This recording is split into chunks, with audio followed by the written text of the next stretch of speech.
Halo Tribuners, secara tidak langsung nih ya, aku mau ngasih tahu ke teman-teman semuanya bahwa penggunaan media sosial itu sudah mengubah pola komunikasi dalam masyarakat kita. Bahkan kerap dijumpai juga Tribuners, kasus-kasus gangguan mental yang disebabkan oleh media sosial. Tidak jarang juga seseorang itu kerap membandingkan kehidupan pribadinya dengan kehidupan orang lain. Jadi bisa memicu stres, depresi, dan juga kesehatan mental orang itu bisa menurun drastis hanya karena media sosial. Nah, media sosial ini bukanlah menyebabkan secara langsung ya dari munculnya kayak penyebab depresi, terus stres, kesehatan mental yang down itu tadi, tapi media sosial juga merupakan fasilitas untuk melakukan kebiasaan yang berujung pada stres dan juga depresi.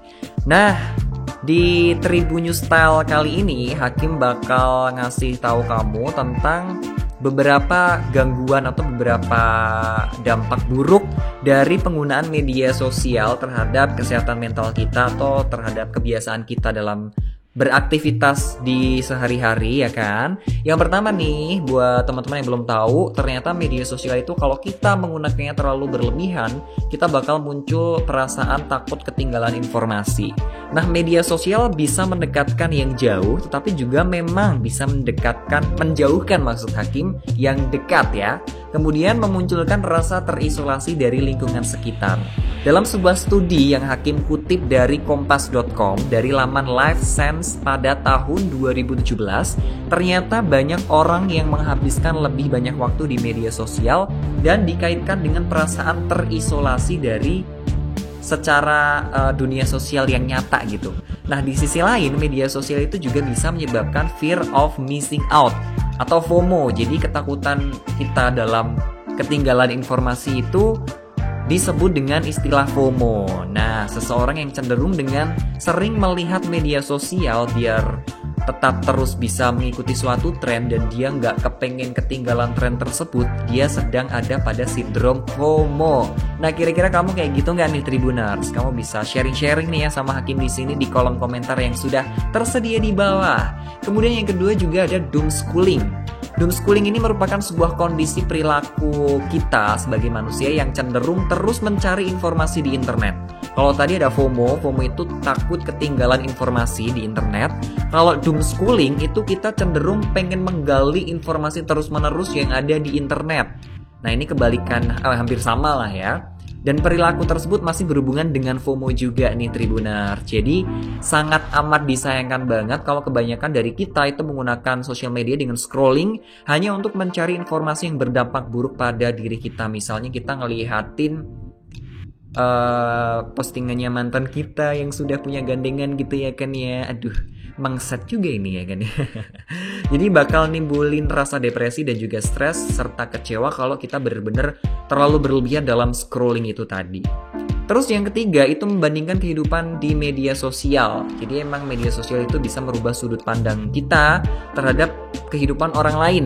Orang lain juga begitu, bisa terlihat sempurna dengan apapun yang ditampilkannya di media sosial, padahal nyatanya mungkin itu jauh dengan kehidupan mereka di media sosial. Padahal kita juga hanya melihat sepersekian menit atau detik aja dari 24 jamnya mereka ya Tribuners. Jadi kita nggak perlu khawatir walaupun dia postingannya tuh holiday ke luar negeri, prestasinya memukau, gajinya gede, kerjanya bagus, tapi itu hanya sepersekian menit aja yang dia tampilkan di media sosial. Masih ada 24 jam yang lainnya dalam satu hari itu kegiatan dia yang tidak diekspos di media sosial. Dan ternyata ada sebuah penelitian yang menunjukkan beberapa siswa itu membandingkan diri mereka di media sosial. Selain itu mereka juga lebih mencari umpan balik yang positif dari rekan-rekannya. Masuk akal sih kalau kita posting di media sosial, emang kelihatannya kita pengen dapat umpan yang baik, positif dari rekan-rekan kita kayak gitu ya kan. Dan yang terakhir ada yang namanya perilaku cyberbullying. Udah gak asing banget di telinga kita yang namanya cyberbullying ya. Karena cyberbullying ini juga sering banget kita jumpai, bahkan tokoh-tokoh kayak pesohor, public figure juga sering mengalami hal tersebut. Memang akhir-akhir ini kasus bullying di media sosial itu sedang meningkat, terlebih ketika orang yang tidak bertanggung jawab bisa membuat akun palsu atau fake account untuk melontarkan hinaan atau ujaran kebencian atau body shaming, bullying terhadap pengguna media sosial yang lain. Kasus selebritis terakhir ya yang booming banget dan juga sudah belak-belakan adalah depresi dari Lucinta Luna yang dulu sempat bilang ke Boy William dia itu stres dan depresi karena cacian, hinaan, dan bullying yang dilakukan netizen di Instagramnya. Kasihan banget ya, tapi mudah-mudahan kalau Lucinta Luna sekarang bisa menerima dirinya sendiri dan bisa lebih baik lagi. Dan lebih lucu juga nih kalau Hakim perhatiin nih.